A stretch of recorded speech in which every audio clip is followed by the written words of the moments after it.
দিনটা 30শে ডিসেম্বর 2019। জগন্নাথ দর্শন করে ফিরে এলাম কলকাতায়। তারপরে বাবা আসলেন কলকাতায়। 1 জানুয়ারি, 1 জানুয়ারি উৎসব, যেটা কাশীপুর উদ্যান বাটিতে হয়, বাবা উপস্থিত থাকেন প্রতি বছর। সেই উৎসবে যাব বলে আমি মনস্থির করলাম। তো ঋষির সাথে কথা হলো যে আমি 3 দিন থাকি। তখন ঋষির সাথে কথা হয়ে বলছে যে মা, তুমি ওখানে অতদিন থেকো না। তারপরে যাই হোক 30 তারিখ গিয়ে আমি ফিরে এসেছিলাম, আবার 31শে রাত্রিরে ছিলাম, ঋষিকে নিয়েও গেছিলাম। 13ই পৌষ 1426 গিয়ে যখন ঢুকলাম বাবার কাছে 12:30 নাগাদ অসীম দাদের বাড়িতে। কথা হচ্ছে বিষ্ণুপুরে দান হবে, তার ডেট ঠিক করা হবে।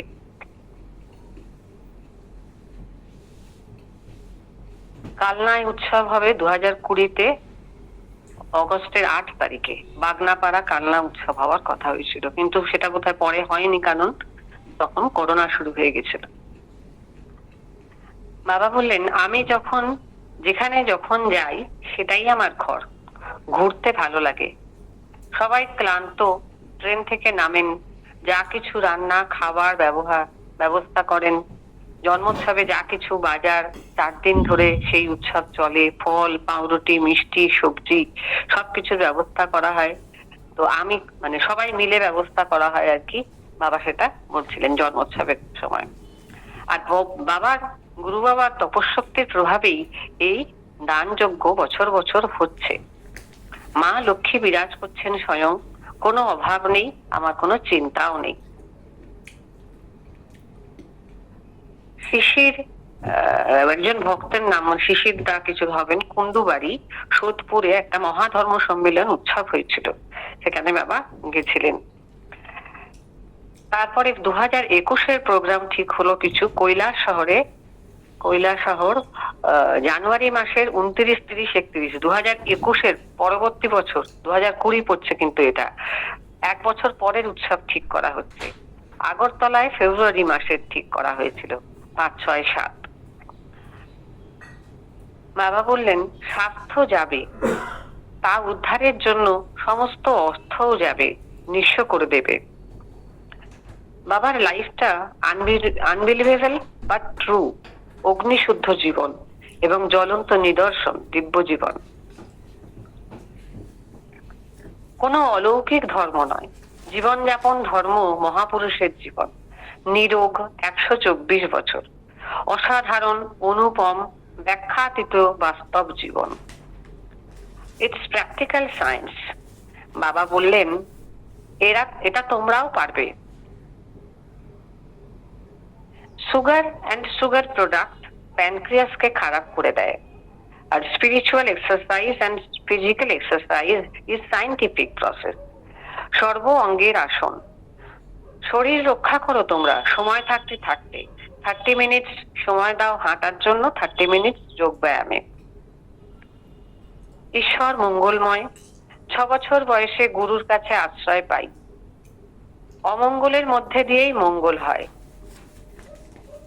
6-7 বছর বয়সে যে শতক জ্ঞান প্রস্ফুটিত হয়েছিল, জাগ্রত হয়েছিল, যে প্রতিটি মানুষই ভগবান। আর গুরুগত প্রাণ ছোট্ট শিবানন্দ বাবা, পরে নিষ্পাপ ছোট প্রাণ বড় হয়ে উঠল গুরুর আশ্রয়ে। জগতে একমাত্র সত্য গুরুই সত্য, আর গুরু স্মরণ করাই একমাত্র কর্তব্য। আর গুরুর বাক্যই হলেন স্বয়ং গুরু। গুরুর স্মৃতি নিজের মধ্যে বহন করা, বারবার তাকে মনন করা, সেটাই গুরুর সঙ্গ করা। তিনি ভক্ত সঙ্গে আছেন নিরবিচ্ছিন্ন ভাবে, নিরন্তর ভাবে তিনি আমাদের সঙ্গে আছেন।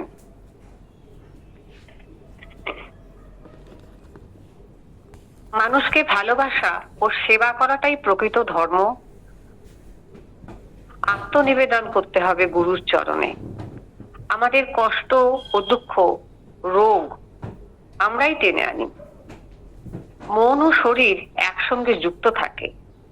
মন যখন সুস্থ ও আনন্দে থাকে, তখন রোগমুক্ত থাকা যায়।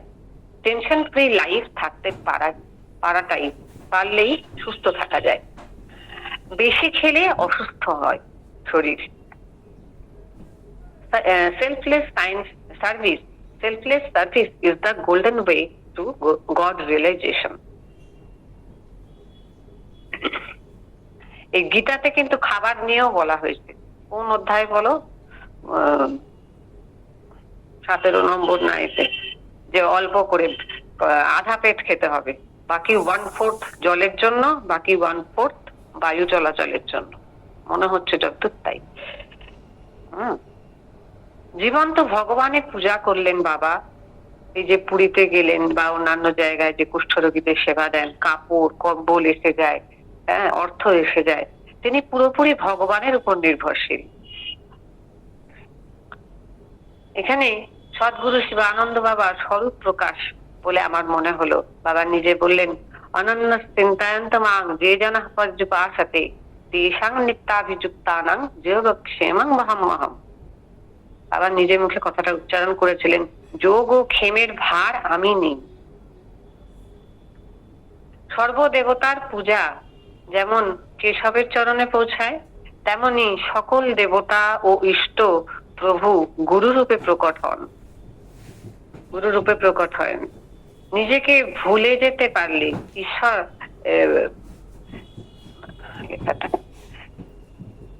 নিজেকে ভুলে ঈশ্বর তার সৃষ্টিকে ভুলে যান না। হ্যাঁ, ঈশ্বর সদা তিনি যত্নবান তার সন্তানের প্রতি, তিনি পালক পিতা, তাই তিনি গুরুকে পাঠিয়ে দেন। বস্তুত সমস্ত ভূত জগতের ধারক, পালক এবং সর্বভূতের শরীর তিনি। দেহাদি রক্ষণাবেক্ষণের দায়িত্ব ভগবান স্বয়ং নেন। একজনের কথা হলো, doctor Mahmud Hussain Islamic culture, ধর্ম নিয়ে আলোচনা করেন। তিনি মানে সর্বধর্মকে সমান দেখেন আর কি, এটা নিয়ে কথা হচ্ছে। বাবাও বলছেন সর্বধর্মকে সমান দেখতে হবে।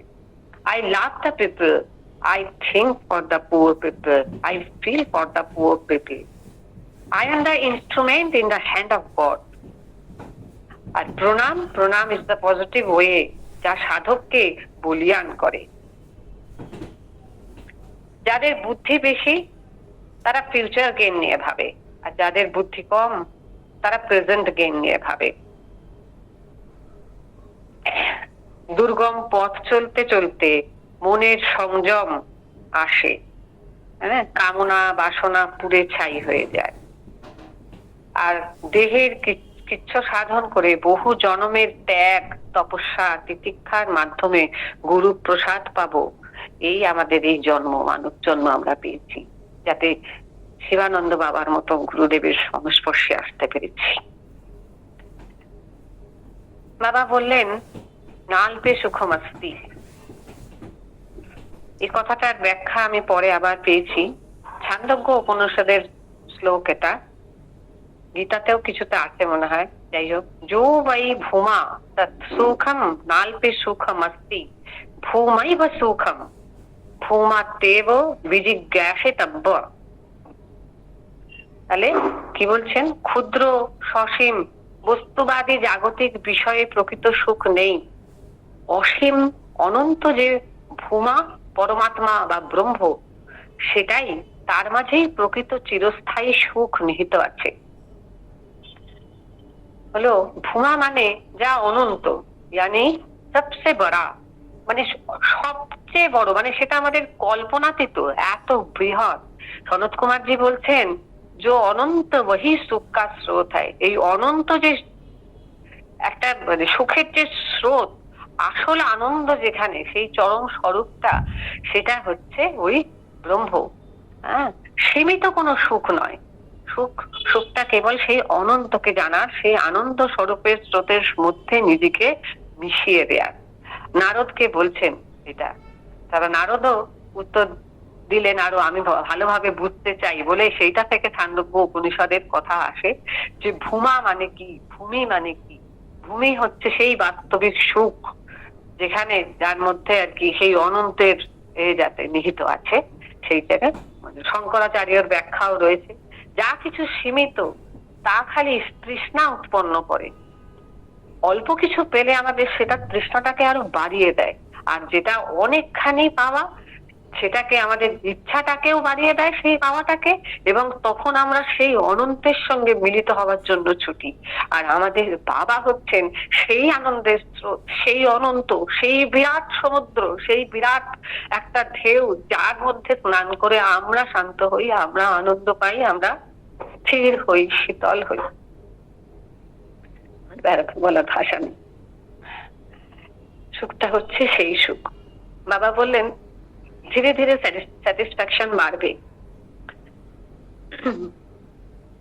বাবার 39টা জন্ম মনে আছে। আগের জন্ম মানে প্রিভিয়াস 39 বার্থ বাবা রিক্যাপ করতে পারে। এটা এক জীবনে হয়নি। তো জন্মান্তরের সংস্কার, যোগ সাধনা, জ্ঞানের দ্বারা খুলে গেছে সব গুরুর কৃপায়। কম বয়সে যে ধর্ম সাধনা করতে পেরেছেন, যে এই শরীর আছে, এই যে মানব শরীর, সেটাও গুরু কৃপায় পেয়েছি। মহাপুরুষ দর্শনের ফল কয়েক জন্ম পর পর পর পর গিয়ে লাভবান হবে, বাবা বললেন। আর জপ করতে করতে ইনার পাওয়ার ডেভেলপ হতে থাকবে।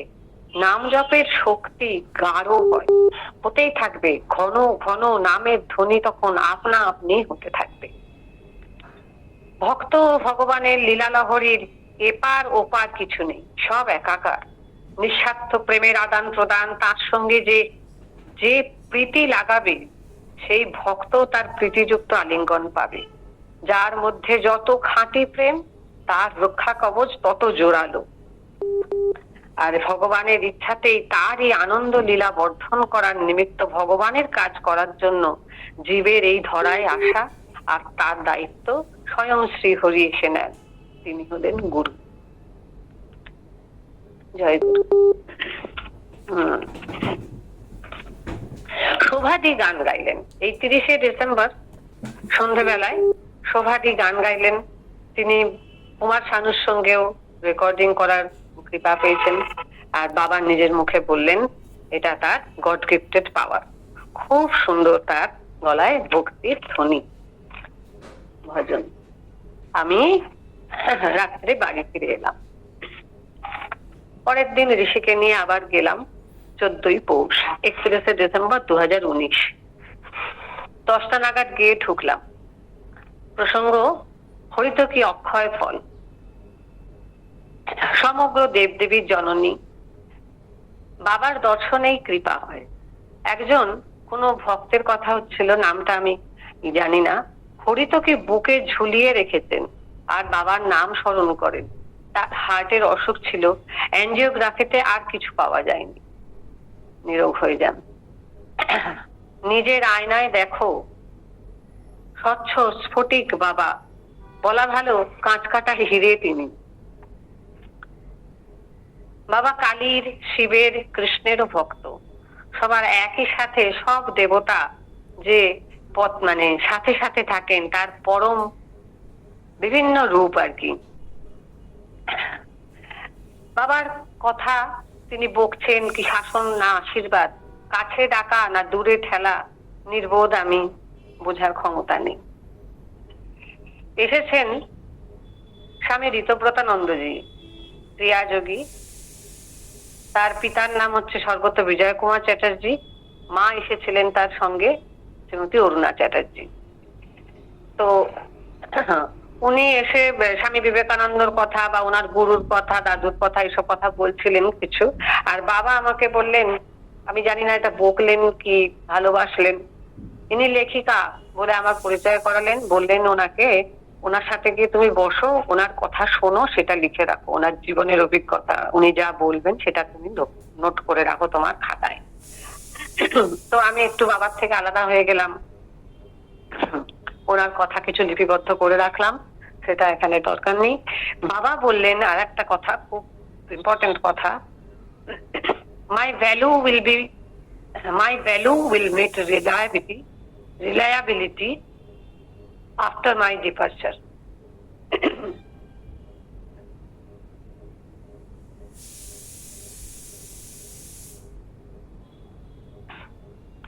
ছাতে গেলাম সবাই মিলে। অমিতাভ, অসীম দাশনাদির ছেলে, অভ্রকে বললেন, বাবা তুমি বলো আমার সম্বন্ধে। রসিকরাজ বাবা, এই সময় অসীমদা ছিল না ছাতে। তা গোপাল এসেছে তো বললেন, এদিকে এসো বসো, নাকি দাঁড়িয়ে দাঁড়িয়ে হাসতে হাসতে বলো, বলো বলো। তো হঠাৎ বাবাকে এরকম বলতে অমিতাভ একটুখানি হলো। তো ইংলিশে বলবো? হ্যাঁ তুমি তাই ইংলিশে বলো। জাস্ট 15 সেকেন্ড, ও বেশি কিছু বলতে পারেনি। আমি ছিলাম, নন্দাদি ছিলেন, আর অন্যান্যরা সবাই উৎসাহ জোগালো। He said, selfless service is the golden way for God realization. I feel that Dadu sees God in everybody. আচ্ছা, দাদু sees everybody is equal. এই তিনটে কথা বলেছিল, আমি কি রেকর্ড করেছিলাম, লিখেও রেখেছিলাম। তো এই তিনটে সেন্টেন্স তারপরে প্রণাম জানিয়ে ইতি করে। আচ্ছা, তারপরে 1টা নাগাদ খিচুড়ি দেবে, 1:20 নাগাদ খিচুড়ি দেবে বলছি, 1:20 নাগাদ দুপুরবেলার সেবা টেবা শুরু হলো। প্রথম ব্যাচ খাওয়া হলো। মহারাজরা বসলেন, ক্রিয়াযোগী ঋতব্রতানন্দজি সেদিনকে লুচি সেবা করলেন। বাবা সব বোঝেন, বাবা বোঝেন আমি যন্ত্র, মেকানিক্যালি সব লিখছি। বোধ কতটুকু হচ্ছে? রস নেই বাবা, আমার ভক্তি নেই, তুমি একটু ভক্তি দাও, তোমার চরণে আমার প্রণাম নাও, ক্ষমা করো বাবা। লিখে রেখেছি আমি। আমাকে আর কঙ্কনা বলে একটি মেয়ে এসেছিল, হ্যাঁ, বললেন কল্পতরুর দিন সকালে তুমি, আমি বললাম কল্পতরুর দিনকে আমি সকালে যাব, আজকে রাতে থাকবো বাবা, তোমার সঙ্গে যাব। বাবা তখন বললেন 1টা নাগাদ কিন্তু খিচুড়ি দেবে, তখন যেও। আমি বললাম কেন বাবা, আমি তো সকালে যাব। বাবা বললেন ভোরে উঠে স্নান করতে হবে, কাগজ বিলি করতে হবে। বললাম যাবো বাবা, সব করব। তো বাবা হাসলেন, ঠিক আছে। সেদিনকে বিকেলে ঋষি বাড়ি ফিরে এসেছিল একাই, আমি থেকে গেছিলাম। বাবা বললেন ইষ্ট লাভের প্রভূত উপায়, রামায়ণ, মহাভারত, গীতা পাঠ, কিন্তু পড়ার সময় কোথায়? নারায়ণ বন্দনা করো। আছে এই বইটার পাতায় পাতায় নারায়ণ বন্দনা, খুব এফেক্টিভ, সিম্পল এফেক্টিভ প্রার্থনা। দেহ থেকে নারায়ণ চলে গেলে ডেড বডি, জড় পদার্থ হয়ে যায়। যারা পৃথিবীর আলো দেখিয়েছেন, মুখে খাবার দিয়েছেন, ভগবানের চরণে অর্পিত করো সেই জীবন। 2বার করে রিপিট করলেন, পুরীর দান খুব সহজ। আচ্ছা আচ্ছা, অন্য প্রসঙ্গে চলে এলো। বারবার নক নক না করলে আমাদের তো অনুর্বর মস্তিষ্ক, কিছু ঢোকে না, দাগ কাটে না। তা বাবা 2বার করে বলছেন পুরীর দান খুবই সহজ। চাল, ডাল, চিরা, চিনি, লবণ, হ্যাঁ, 10 কুইন্টাল করে, 1000 কেজি করে বস্তা আনো, ঢেলে ঢেলে প্যাকেট করো, তারপর ভাগ করো। তারপর আবার একবার আমাকে বললেন পুরী গিয়ে 1 মাস থাকো। আমাকে বলেছিলেন পুরী গিয়ে 1 মাস থাকো, পুরো ডিটেলড রিপোর্ট তৈরি করবে। মামুনিদি তখন ছেলের পড়ার কারণ দেখালো। আমি তো সবসময় তাই দেখাই। আর সেই বছর 2020 31শে ডিসেম্বর এই যে ঋষিকে নিয়ে গেছিলাম, বাবার দর্শন হলো, প্রণাম করে এলো। সেই বছর ওর আইসিএসসি পরীক্ষা 2020-তে। তো তারপরে বাবা বললেন পৌষ সংক্রান্তিতে 10 তারিখে যাবেন জয়দেব মেলায়। বাবা শুক্তো রান্নার পুরো পদ্ধতি বলে দিলেন।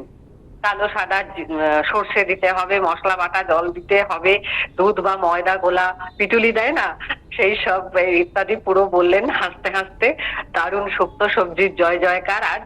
ও দুপুরে খুব সুন্দর শুক্তো রান্না হয়েছিল, সবার মুখে মুখ, আর বাবার মুখে ছিল তৃপ্তির হাসি।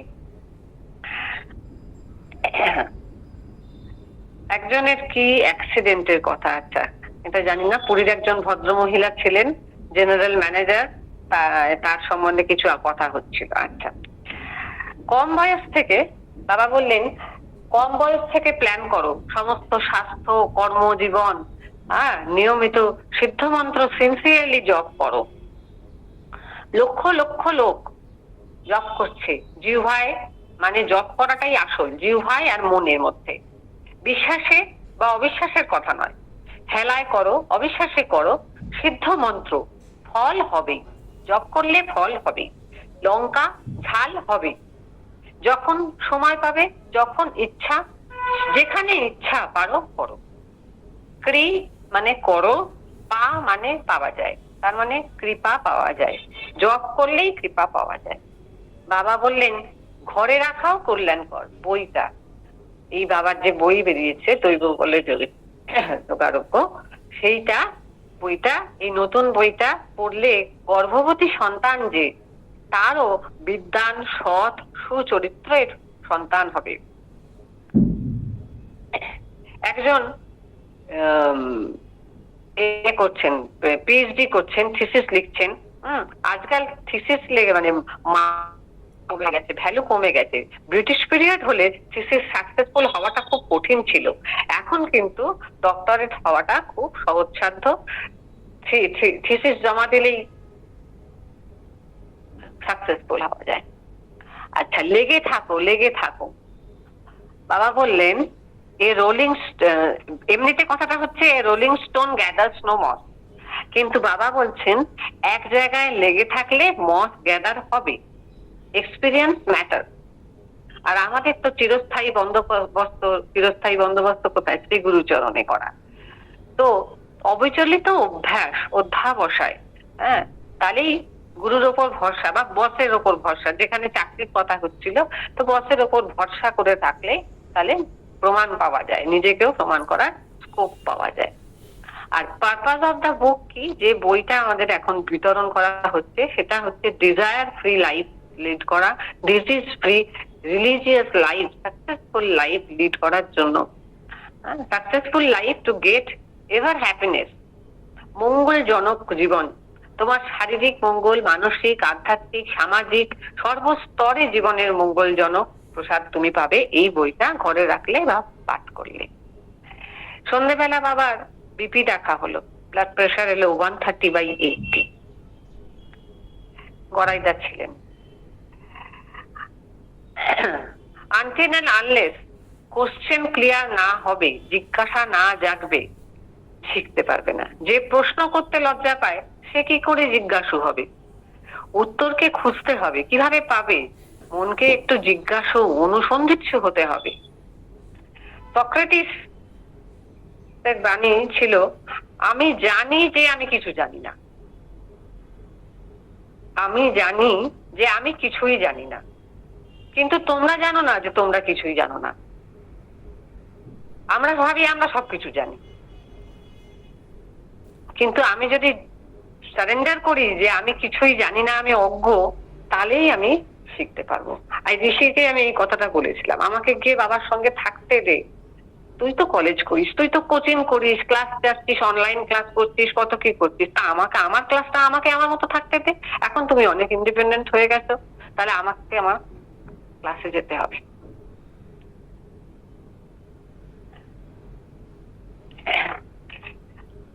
ভগবান আমার ঠিক করে রেখেছেন, তাই তো হবে। গুরুর বাক্যম সদা সত্যম, there is no second option. প্রথম ভাবটা হলো প্রথম সূর্যালোকের মতো। বাবাকে অনুরোধ করো না সেকেন্ড থট দেওয়ার জন্য। হ্যাঁ, মনোপুত না হলে আমরা দ্বিতীয়বার প্রশ্ন করি, কিন্তু দ্বিতীয় থটটা দেয়া সেটা খুবই যন্ত্রণাজনক, যেন পলিউশন মেশানো। First is the best always. Confused করো না, you cannot force him to have a second thought. আশীর্বাদ বা প্রথম কথাটাই হলো বেস্ট। বাবার কথা হলো ব্রহ্মবাক্য। জ্ঞানী ব্যক্তিরা আজীবন পড়ে, বাবা বললেন শিখে যেতে হবে, এবং শেষ সময় পর্যন্ত শিখে যেতে হবে।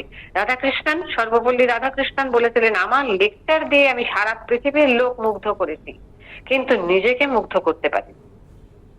বাবা বললেন আমি তো শান্তিতে আছি, আমি জব করি, কিন্তু তুমি করো না, তাই তোমার মনে অশান্তি। তারপর হঠাৎ আমাদের বিমানদা বাবার চরণে তার গানের পুষ্পাঞ্জলি দিলেন। অনেকগুলো গান গেয়েছিলেন, 6-7টা গান। বাবা নিস্তব্ধ ধ্যানস্থ হয়ে বসে শুনছিলেন, এবং অসীমদাও গলা মিলিয়েছিলেন। খুব সুন্দর গান হয়েছিল। সন্ধ্যে 7:30 অব্দি প্রায়। गुरु हमारे तन मन सब है, गुरु हमारे धन, ज्ञान भक्ति का वो है दाता नारायण भगवान। খুব সুন্দর গান হয়েছিল। আচ্ছা, এর পরের দিন আমি 1 জানুয়ারি চলে যাব, এই 1 জানুয়ারি। আচ্ছা, আজকে আমি বরং এইটা অব্দি রাখি। 31শে ডিসেম্বর 7টা 24 অব্দি আমার লেখা রয়েছে। গান শেষ হলো, বাবা উঠে চানে গেলেন।